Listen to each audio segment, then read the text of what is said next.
Simon leads his people. Now Simon learned that Trypho had assembled a huge army to march on the land of Judah and crush it.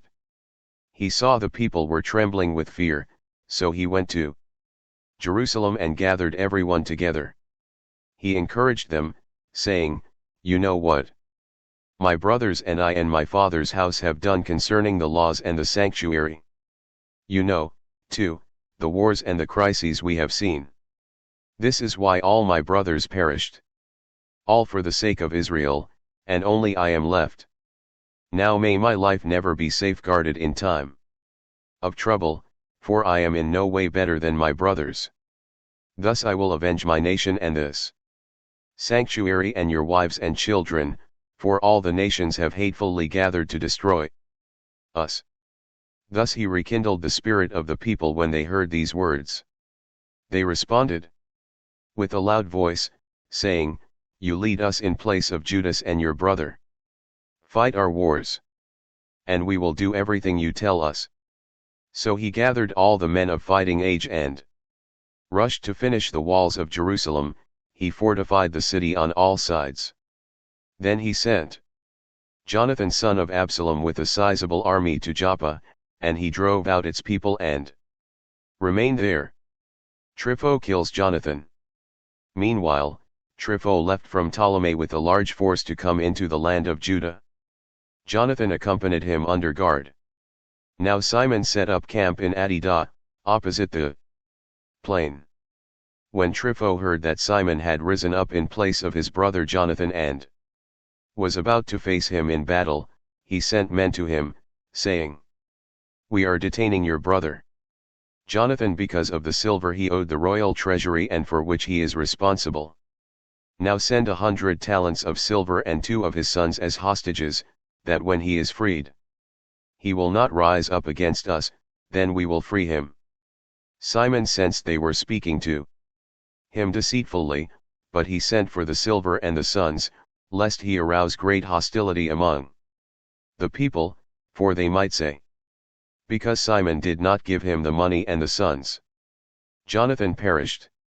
Then he sent the sons and the 100 talents. But Trypho acted with deceit and would not free Jonathan. Later, Trypho arrived to invade Judah to destroy it, and they circled around the road leading to Adorah. But Simon and his army advanced along opposite him every place he went. Then men from the citadel sent ambassadors to Trypho, urging him to come to them through the desert and send food for them. Trypho then prepared all his cavalry to come. But there was a heavy snowfall that night, and he could not march through the deep snow. Instead, he departed and went into Gilead. But when he came near Bascama, he slew Jonathan and buried him there. Then Trypho turned and went to his own country. Simon sent men and gathered the remains of his brother Jonathan and buried him in Modin, the city of his fathers. All Israel mourned him with great lament for many days. Simon also built up the tomb of his father and brothers with polished stone in front and back, making it high enough to be seen. He then built 7 pyramids, one opposite the other, for his father and his mother and his 4 brothers. Around these pyramids he made engines of war, building massive pillars around them, and upon these pillars he placed suits of armor for a perpetual memorial, and alongside the suits of armor he made carved ships, so they could be seen by everyone sailing the sea. This tomb which he made in Modin exists until this day. Demetrius too honors Simon. Now Trypho also dealt wickedly with young Antiochus the king and murdered him. Then he became king in his place and wore the crown of Asia, bringing great adversity to the land. Simon thus strengthened the fortresses in Judea, surrounding them with high towers and with thick walls and gates and bolts, storing provisions in the fortresses. Also, Simon selected men and sent them to King Demetrius to bring relief for the country, for all Trypho's actions were violent. Then the king sent him a positive answer and wrote him this letter. King Demetrius to Simon the high priest, friend of kings, and to the elders and the Jewish nation, greetings. We received the crown of gold and the palm branch you sent. We are ready to declare general peace with you and to order our officials to cancel your taxes. Indeed, all the grants we made to you stay intact, and let the fortresses you built remain in your keeping. We also forgive the mistakes committed up to the present day as well, and remove the crown tax you owe. If any other tax has been exacted in Jerusalem, let it be no longer exacted. If some of your men are suited for enrollment in our bodyguard, let them be enrolled. And may there be peace among us. The yoke of the Gentiles was lifted from Israel in the 170th year. Then the people began to record in their letters and contracts, in the first year of Simon, the great high priest and commander and ruler of the Jews. Simon secures Gezerah and Jerusalem. In those days Simon camped at Gezerah, surrounding it with soldiers. He also built an engine of war, brought it to the city, and struck and seized one tower. Then the men in the siege engine jumped out and ran into the city, and there was a great commotion in Gezerah. The men in the city also climbed up onto the wall with their wives and children, tearing their clothes and crying with a loud voice, pleading with Simon to make peace with them. They said, "Treat us not according to our evil deeds, but according to your mercy." So Simon made an agreement with them and ceased waging war against them. But he cast them out of the city and purified the houses that contained idols. Thus he entered Gezerah with hymns and blessings. He also cast out all uncleanness from it and settled men there who would keep the law. Then he fortified it and built a dwelling there for himself. But the men in the citadel at Jerusalem were prevented from coming and going in the region to buy and to sell. So they were extremely hungry, even the strong among them were dying of hunger. When they called out to Simon to be at peace with them, he did so and then cast them out from there, purifying the citadel from its defilements. They entered it on the 23rd day of the second month of the 171st year with praise and palm branches, and with lyres, cymbals, and stringed instruments, and with hymns and songs, because a great enemy had been defeated and cast out of Israel. Thus Simon ordered that each year they should commemorate this day with jubilation. When the Temple Mount was fortified along with the citadel, he himself and his men lived there. Then Simon noted that his son John had reached adulthood. So he appointed him commander of all the army, and he lived in Gezerah. Notes from the previous page. 13:1-11 The last of the original Maccabees, Simon was elected to take Jonathan's place as military and spiritual leader of Judea. 13:12-19 When Simon learned that Jonathan was still alive, they had thought he was dead and being held captive, he negotiated with Trypho, who double-crossed him. 13:22 A providential snowstorm stopped Trypho short of crushing the Maccabees. 13:23-30 Jonathan was killed at Bascama in 142 BC, Josephus. Simon recovered the body and buried it at Modin with the rest of their family. 1331-32 Trypho was the first king not of the Seleucid house. According to Josephus, Trypho had his physicians tell the public Antiochus had died during surgery while they were trying to remove a stone. 1342 Historians consider Simon the first ruler of the Hasmonean dynasty. After years of warfare, the Jews were finally freed from the yoke of the Seleucids. 13:43-53 Simon defeated Gezerah and set up his son, John, as commander of forces, v. 53, and as high priest, 1624, from 134 to 104 BC. The citadel garrison, half-starved, also gave in to Simon, who entered triumphantly, verses 49, 50. This fortress was the final Seleucid stronghold, and its overthrow symbolized the hard-won freedom of the Jewish people. A tribute to Simon. Then in the 172nd year, King Demetrius gathered his troops, and went into Media to enlist help for himself to wage war against Trypho. When Arsaces, king of Persia and Media, learned that Demetrius had entered his borders, he sent one of his officers to capture him alive. So he set out and attacked the camp of Demetrius, and captured him and brought him to Arsaces, who put him in prison. The land of Judah was peaceful all the days of Simon, and he sought the good of his nation, and his leadership and his glory pleased them all his days. Then in all his glory he took Joppa for a harbor, and made an entrance to the islands of the sea. He enlarged his nation's borders, and gained control of his country. He also gathered many captives, and ruled Gezerah and Bethzur and the citadel. When he removed from it the uncleanness, no one opposed him.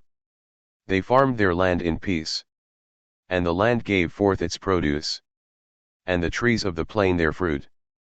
Elders sat in the streets, talking together of good things, and the young men wore the glories and apparel of war. He supplied the cities with food, and furnished them with weapons of defense, until his fame spread to the ends of the earth. He established peace in the land, and Israel rejoiced with great delight. Each one sat under his vine and fig tree, and no one made them afraid. He caused war to cease in the land, and kings were defeated in those days. He fortified all the humble among his people. He demanded adherence to the law, and removed all the lawless and evil men. He beautified the sanctuary, and multiplied the vessels of the sanctuary. Alliances renewed with Rome and Sparta. When it was heard in Rome and as far away as Sparta that Jonathan had died, they were in great sorrow. But when they heard that his brother Simon had been made high priest in his place and was ruling over the land and the cities in it, they wrote to him on bronze plagues to renew the friendship and alliance they had built with him and with his brothers, Judas and Jonathan. These tablets were read before all the people gathered in Jerusalem. This is a copy of the letters the Spartans sent, the leaders and the city of the Spartans, to Simon, the high priest, and the elders and the priests, and to all the Jewish people, our brothers, greetings.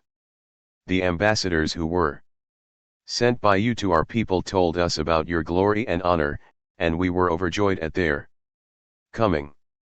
So we recorded what was said by them in our public decrees as follows. Numneus, son of Antiochus, and Antipater, the son of Jason, ambassadors of the Jews, came to renew their friendship with us.